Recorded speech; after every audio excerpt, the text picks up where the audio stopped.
Merci. Jean-Christophe Fromentin pour le groupe UDI.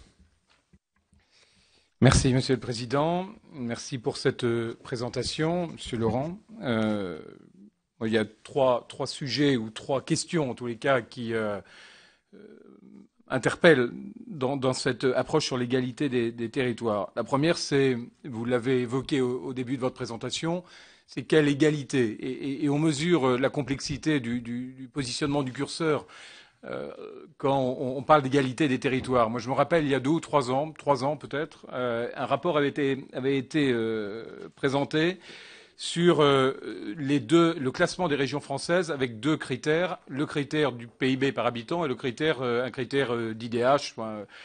Et c'était extrêmement surprenant, parce que quand on avait le PIB par habitant, vous avez dû voir cette étude, on a l'Île-de-France en 1 et le Limousin en dernier. Et quand on mesure par rapport à des IDH ou à d'autres indicateurs d'épanouissement, on a le Limousin en 1 et l'Île-de-France en dernier. Et l'écart est tel, les classements sont tellement différents et les notions tellement politiques, entre guillemets, qu'on mesure à quel point est la difficulté et quelle est l'audace d'un rapport sur l'égalité des territoires quand on voit comme les classements sont différents selon qu'on se situe dans un critère PIB ou dans un critère IDH. Et j'ai en tête ce rapport, il faut qu'il montre, il mesure l'écart entre l'intention et l'application d'une telle promesse qui est celle de tendre vers l'égalité des territoires. Vous avez eu raison de poser la question des critères au début, mais elle n'est vraiment pas évidente à apprécier.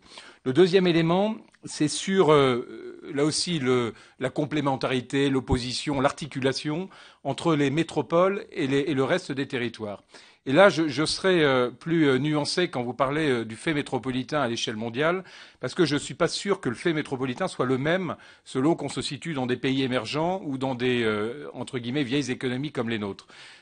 Quand on visite les grandes capitales, les grandes métropoles d'Amérique du Sud ou de certains pays d'Asie, ce sont des métropoles de 30-40 millions d'habitants, on voit bien que l'industrie est localisée dans ces métropoles. C'est-à-dire qu'elles n'ont pas la même vocation, elles se développent parce qu'elles sont aussi, compte tenu de la faiblesse, dans certains cas, de la pression foncière, puisqu'elles ont des capacités de développement extrêmement larges, elles accueillent en leur sein, au sein de ces métropoles, une vocation industrielle, ce que, bien entendu, on ne peut pas faire chez nous.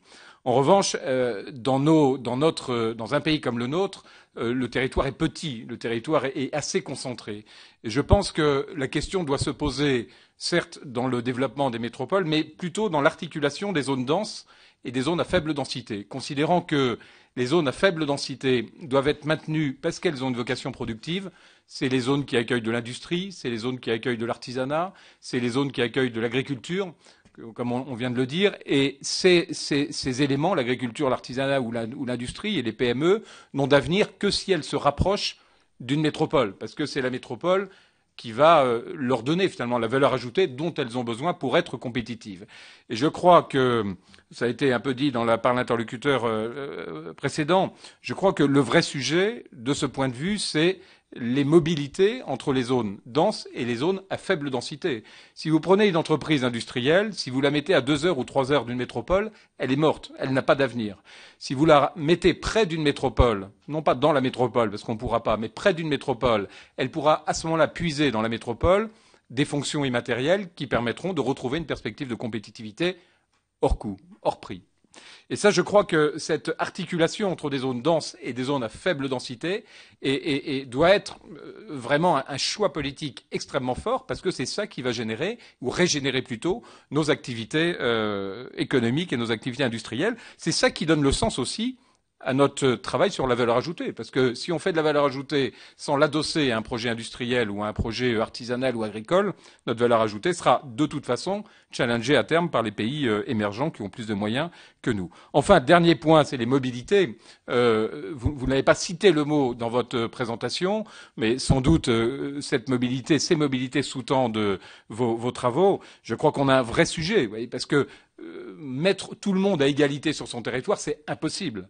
En revanche, donner à chacun des capacités de mobilité pour avoir finalement cette capacité à aller dans les territoires qui correspondent à ses qualifications, à ses attentes, à ses aspirations en termes de qualité de vie, ça a du sens. Et moi, je souhaiterais qu'on approfondisse sur quelle mobilité infrarégionale entre des zones denses et des zones métropolitaines, quelle mobilité entre nos métropoles françaises et européenne, mais on est plus préoccupé souvent par se rapprocher de Paris que finalement articuler nos métropoles entre elles. Et puis quelle mobilité vis-à-vis du reste du monde. On a, il y a quelque temps, remis un rapport sur les grands ports français, vous voyez, qui sont indispensables aujourd'hui avec la containerisation de nos flux internationaux. Une des préoccupations sur l'égalité des territoires serait de veiller à ce que tout notre territoire soit connecté, par exemple, à un grand port maritime pour donner autant de chances à notre économie pour se projeter sur le reste du monde.